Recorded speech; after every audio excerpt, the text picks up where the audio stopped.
Well, it is just a crazy moment, isn't it? Who would have expected that we'd be meeting this way? It is so encouraging to see so many of your faces on the Zoom network, and I know there's a number of people who are simply watching also on YouTube. One of the tensions we have is usually the YouTube feed is going to sound better and be more reliable, but YouTube is the way we stay together. And in this moment, I don't know if there's anything more important than staying together. I want to talk this morning about what it means to be a follower of Jesus in this moment. And I think there are 4 things that you need to remember. Just before I do that, though, for those of you who are attending a local church, whether it be Citywide, Wynyard, Yolla, Hobart, or any other local church, this is not a time to stop your giving or your tithing. Tithing is one of our spiritual disciplines.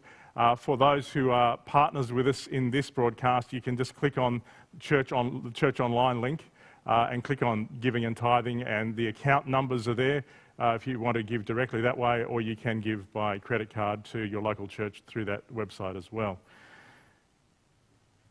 But we are here. We are here. And I think for many of us, we're coping with a bit of a grief at not being able to be together with our local churches. Coronavirus is challenging our basic assumptions about so many things. I was reminded as we entered into this pandemic, I thought, I just recently read something that sort of sounds familiar at this moment. And there was a book released in January this year by a Melbourne pastor by the name of Mark Sayers. And I think he, in many ways, was prophetic. You see, he said that for many people, they live from a secular life script in which humans attempt to live without having to confront the great questions of life.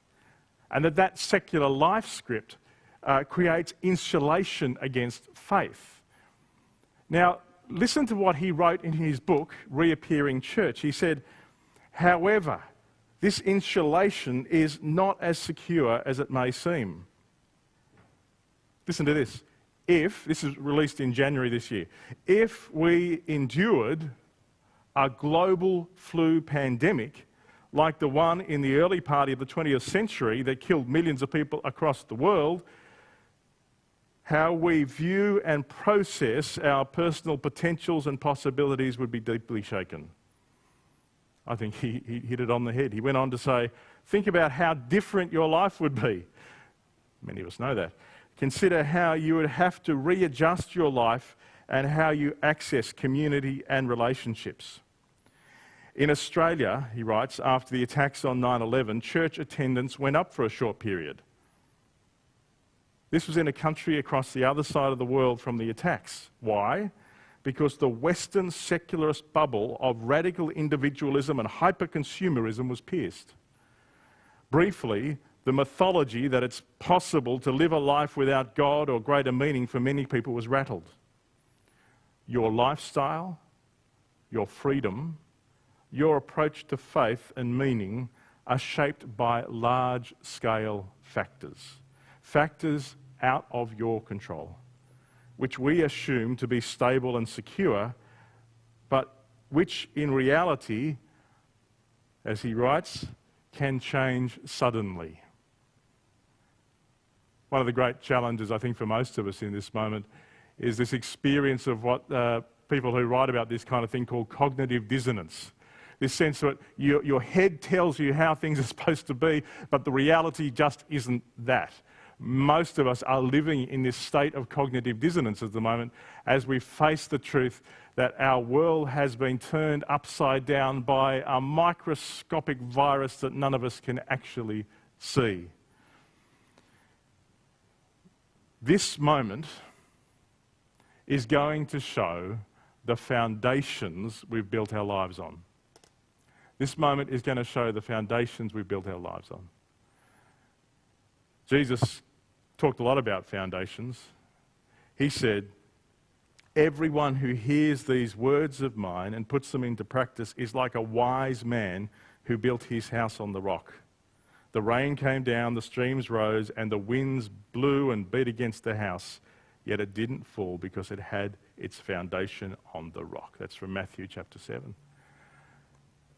I think one of the questions for all of us, whether we are regular church attenders or never church attenders, will be, what are our foundations based on in the moment? If our foundations are based on external circumstances, this is going to be a real challenge. One of my favourite passages from Jeremiah says, "Blessed is the one who trusts in the Lord, whose confidence is in him. They will be like a tree planted by the water that sends out its roots by the stream. It doesn't fear when the heat comes. Its leaves are always green. It has no worries in a year of drought and never fails to bear fruit." For most of us, this is a time of heat. This is a moment of heat where we are having to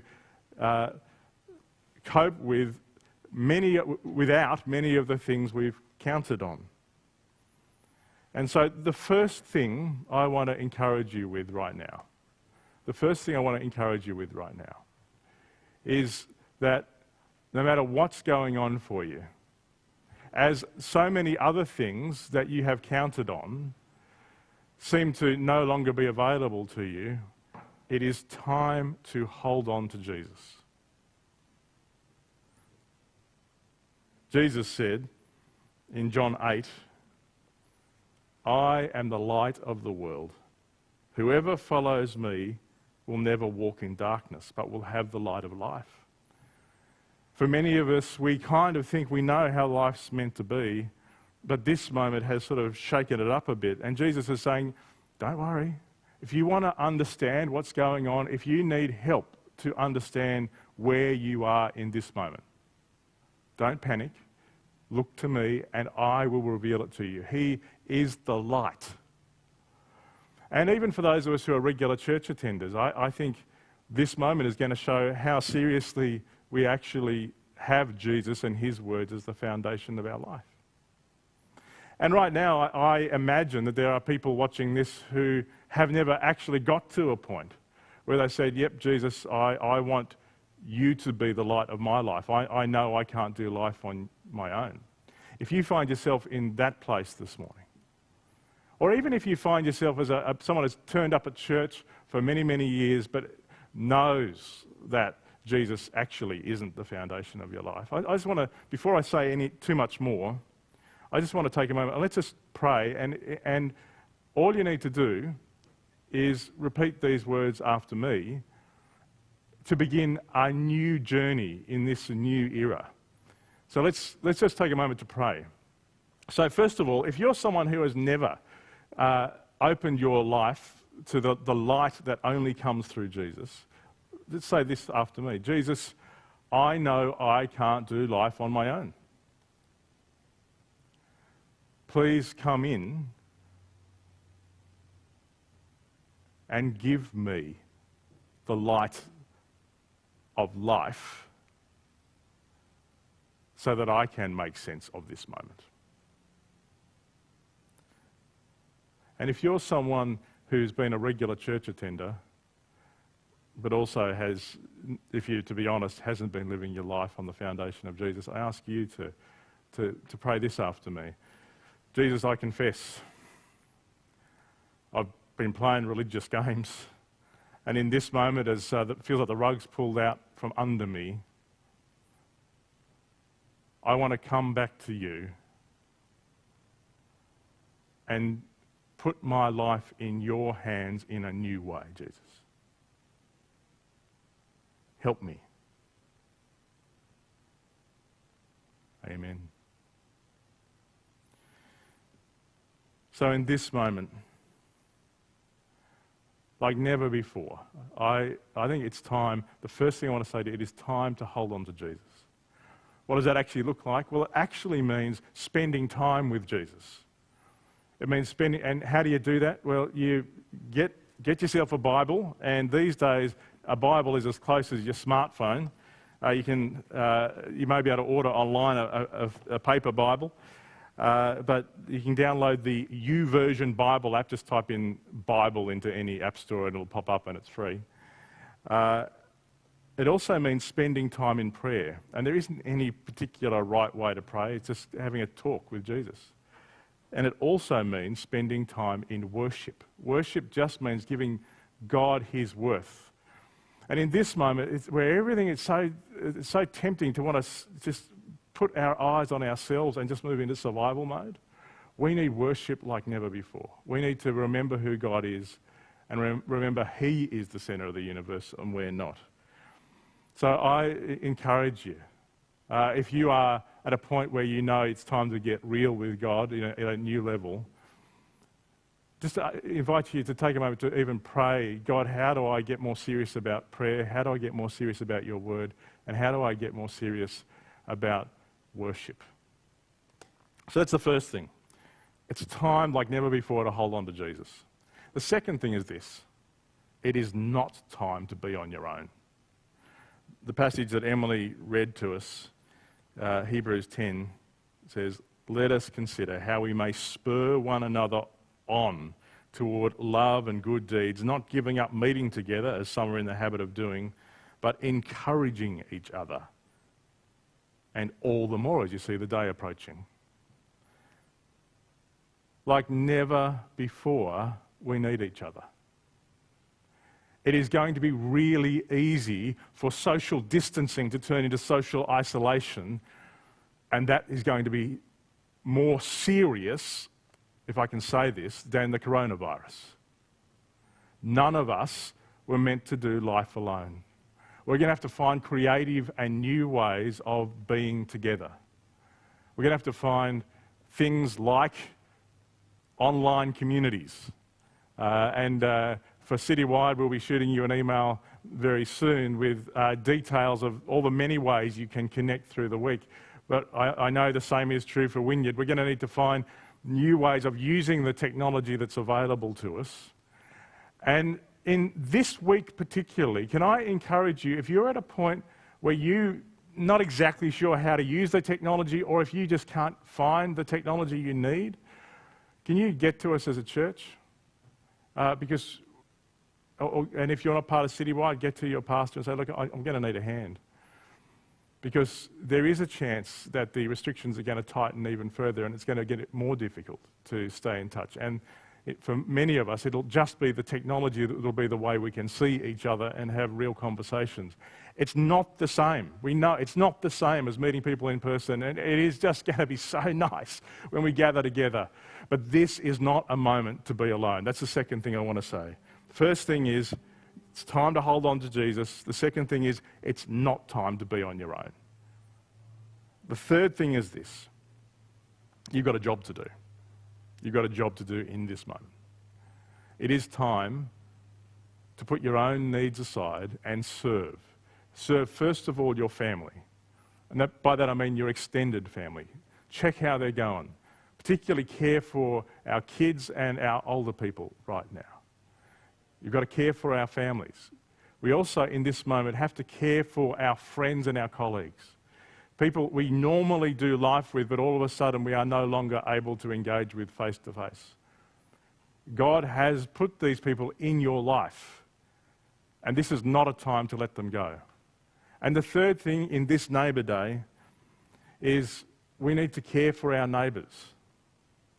One of the questions that drives me, I was asked by an American pastor when he said, what if Jesus, when he said love your neighbour, meant love your neighbour?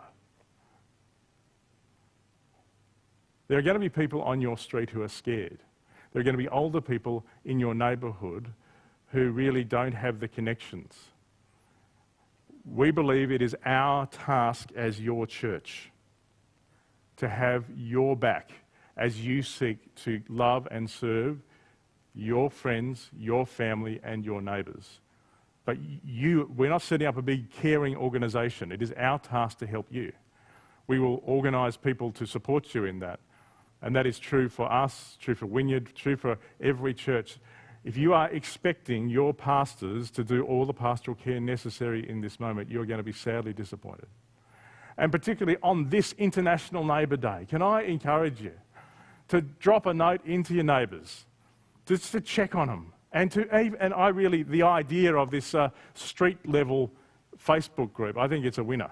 I was part of one in Canada, and we've just set up one for our little crescent in Howrah, and I know there's a number of people who are doing it, many of whom are new to Facebook, but realise they need to get into the technology in order to help. I know for some people, social media is unhelpful, and particularly for people with mental health questions, I encourage you, don't find yourself trapped in social media at the moment, but see if you can work out a way to stay with us on YouTube and look for things like the Bible app and other things which can help you stay focused on the right stuff. So that's the third thing I want to say to you in this moment. The first one is it's time to hold on to Jesus. The second one is it's not time to be on your own.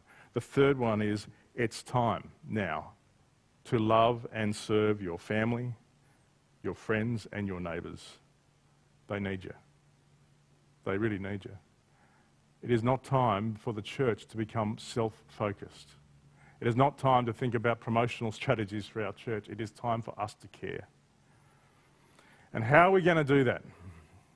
How are we going to do that? This is the fourth thing I want to say to you. It is time for you now to step up. And it's time for you to bring your gift to the table. 1 Corinthians 12, as Paul writes that letter, he's talking about spiritual gifts.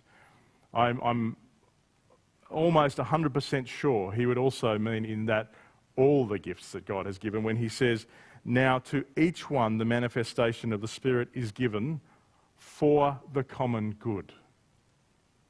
One of the core mistakes we in the church have made is thought that the gifts of the Spirit are there to help us. It's really clear right there in the Bible. The gifts that God has given you are not for you, they're for the common good. And like never before, your church needs you, and the people in your church need you to have their back as they seek to love their family, friends, and neighbours, because there are unique ways you can help them do that. Some of you just love connecting with people. For us as a church, and I know Owen's heading this way at Wynyard, and I know other churches are thinking this too, we want to get to a point where every person in the church receives a phone call in this season once a week from someone who's just caring and checking how they're doing, and to ensure that they're okay. Now, again, if you're expecting your pastor to do that, you'll be sadly mistaken. Your pastor cannot do that. We need to set up a chain of people who are regularly connecting with others. And as part of that, I believe we'll be, and here at Citywide Baptist, we'll be having a conversation with everyone who would fit the at-risk demographic, those with an underlying health condition or those who are a little older, and we'll be asking them, how often do you want us to call? For some of you, we'll be calling you every day to make sure you're okay. And so we need people who are going to help us stay connected in this moment, people who are able to be the ligaments that help hold the body together in a particular way in this moment. That's the first thing. The second thing is this: we need people who are going to help us think about what it means to care at a whole new level. Our primary source of care, your church's primary source of care is you. We also need people who can have your back, people who have had experience in finance. We need you to join your church's care team right now, because there are going to be times where, as our people seek to care for their friends, family, and neighbours, some of those friends, family, and neighbours will have just lost their job. And they're having to renegotiate mortgages, they're having to put new budgets together, they're having to work out how they put food on the table. They're going to need someone to help with financial advice, and just not to be an official financial advisor, but to be a friend that understands that world. We also need people at the moment to be gearing up to cook and be ready to provide food. In many ways, we know there is a a real challenge coming. Our hope and prayer is that Tassie will be spared the worst of this. But we do know that there are people in Tassie already who are sick, and there'll be many more. And so we need to be ready to provide meals. And I'm really encouraged the way here at Citywide, Janine and Sharon are already talking about how do we repurpose our commercial kitchen to be a storage facility and a preparation facility for people with meals. We also need people who have experience in IT. Not only I think we've probably got a week or two to make sure everybody is connected. And for a lot of people, you need to understand, many people in the younger generation just assume, oh, it's pretty easy, you just, connect.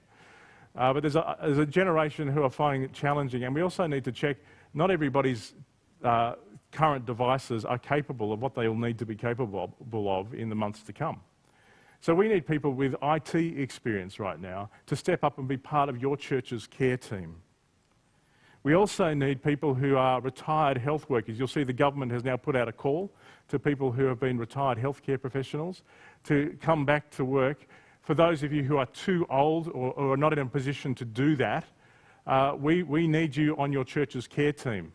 Because many of our people and many of their friends, family and neighbours will be having to navigate an overstretched healthcare system, and will need people to give advice and help them know when they need to get to a doctor and to at least help them navigate this process. So we need people who understand the healthcare process. We also need an army of people who are ready to provide practical help. People who are able to mow lawns, people who are able to get groceries, people who are able to take dogs for a walk. We need people who are able to help us care. In addition to those who help us care, we need people who can just help us share life and still keep the rhythms of life. I am so proud of what Heather McKillop is doing, putting up the online Pilates videos for people who want to stay fit as best we can in this era. I also love that our youth are working on trying to get a Minecraft server going so that they can share life that way. We're going to need to think in creative ways, whether it's book clubs or just times like Pastor Dan is going to be available most afternoons. We're just going to have at 2 p.m. There's a button on the Connect Church Online where you can just drop in for a cuppa in our online community. We're going to need to find ways. Yep, we're going to need to find ways to be very intentional about how we care, but we're also just going to need to find ways of doing life together when we can't actually be together, to maintain a sense of community and to have a whole and balanced life. If your plan for the next couple of months is to binge Netflix, you're going to end up in trouble. We need to be together in this moment. Also, like never before, you've already heard our Premier call us to prayer. We need people who are willing to pray. Your pastor needs people he or she can trust to give prayer points to.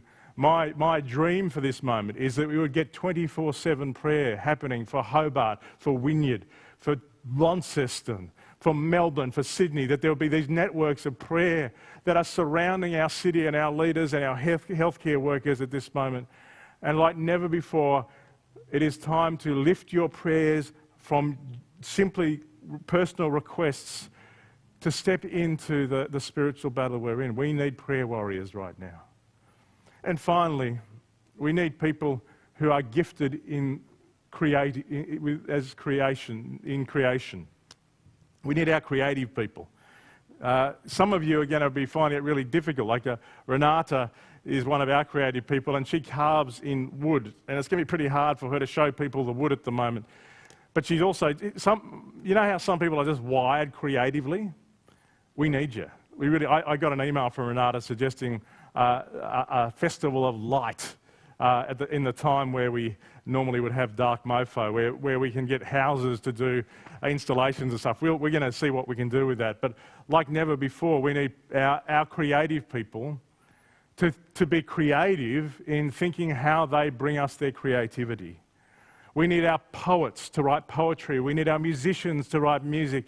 We need our artists to give us new visions of beauty as we, for most of us, we'll need to also make sure that we actually get time outside in the landscape created by the ultimate creator.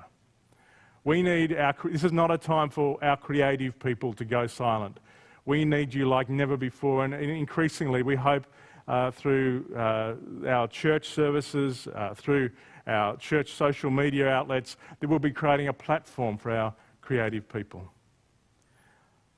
To give you some illustration of what I'm talking about, there was an Irish priest who a couple of weeks ago was looking around and saying, "This is crazy." But he said, I think I can see something. And he wrote a poem. The poem is called Lockdown. And I think it is time for our poets to step up. And see, this poem touched me. It really affected me. And I'm going to read it for you. It's called Lockdown.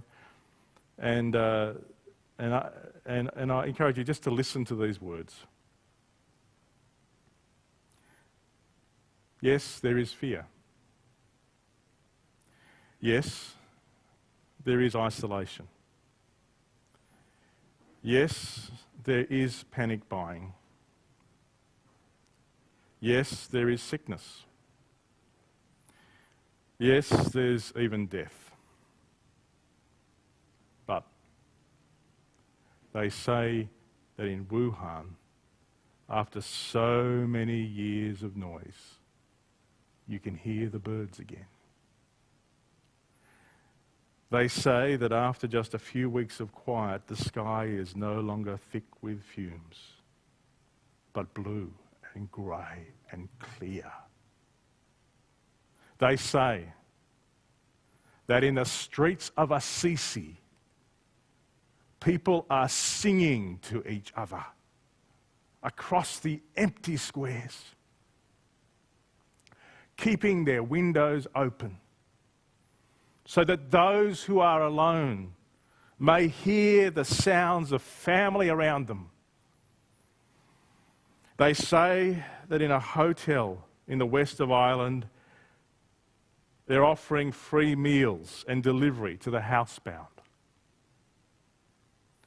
Today, a young woman I know is busy spreading flyers with her number through the neighbourhood so that the elders may have someone to call on. Today, churches, synagogues, mosques and temples are preparing to welcome and shelter the homeless, the sick, the weary. All over the world, people are slowing down and reflecting. All over the world, people are looking at their neighbours in a new way. All over the world, people are waking up to a new reality, to how big we really are, to how little control we really have, to what really matters, to love. So we pray, and we remember that yes, there is fear, but there doesn't have to be hate. Yes, there is isolation, but there doesn't have to be loneliness. Yep, there is panic buying, but there doesn't have to be meanness. Yes, there is sickness, but there doesn't have to be a disease of the soul. Yes, there is even death, but there can always be a rebirth of love. Wake to the choices you make as to how to live now. Today, breathe. Listen behind for the factory noises of your panic. The birds are singing again. The sky is clearing. Spring is coming. And we are always encompassed by love. Open the windows of your soul And though you may not be able to touch across the empty square, sing. I'm grateful for Richard Hendrick, who penned those words just a couple of weeks ago in Ireland, and now they've gone around the world. We need our poets, our artists, to rise now and give us a new song to sing in a new era. We need our people who can care right now to step up and care in new ways. We all need to hold on to Jesus. It isn't time to be alone. It's time to love and serve your family and friends and neighbours, and it is time to bring your gift to the table. God be with us as we continue on this journey together. Let's sing.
those of you watching on YouTube, we're now coming to the end of the service for you, but please don't be strangers in this coming week. We, as most churches have set up ways to stay connected here at Citywide. Each day at 2 o'clock we've got a cuppa where we're inviting you to drop in. We've got our small groups on Wednesday nights. I think it's Thursday nights for the Wynyard crew, and other churches. I invite you to please make contact with them. As I said, this is not a time for us to be on our own as we do this journey together. For those of you who are with us on our Zoom communities, in just a minute I'm going to invite you to break off into your small groups. For those here in southern Tasmania, Dan will be breaking you into small groups. And what we're inviting you to do just for the next 15 minutes is to share what's your sense of what God is asking of you in this moment.